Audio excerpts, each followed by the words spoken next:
আল্লাহ রাসূল বলেন নবী বলেন সাহাবারা তোমাদের কাছে আমি নবীর কিয়ামত পর্যন্ত সাধারণ শিক্ষিতদের কাছে আলেমের দাম হবে আল্লাহু আকবার বলেন আর বলে আওয়াজ করে আল্লাহু আকবার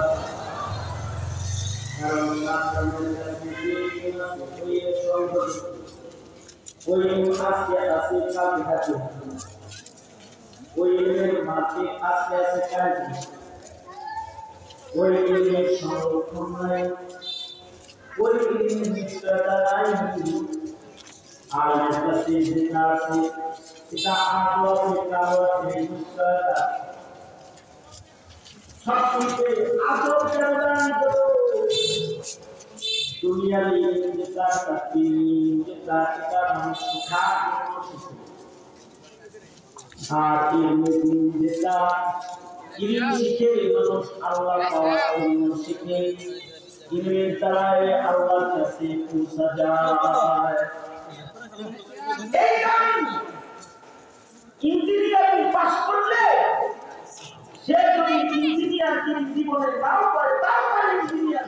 देखो तो तुम्हें खुजा खुजा बार कर तुम्हार कोनटा कोनटा লেখা নিচে লিখছো এরপরে কাকে ইঞ্জিনিয়ার বলা হয় ডাক্তারি পাস করে রাজনীতি শুরু করতে জীবনে কোনদিন একটা ভিডিও দেখে একটা সার্জারি অপারেশন করে তারপরে মনে করে এর কি পাস করেছে কোর্ট কাছারি বাউন্ডারি হাতে অন্য কোনো ব্যবসায়ী শুরু করছে মানুষ তাকে বলে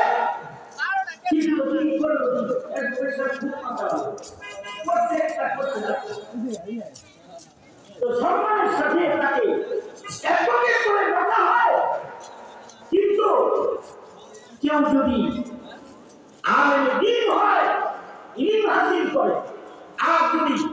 ইলমের আনওয়ার ইলমের কারনামা ইলমের নূর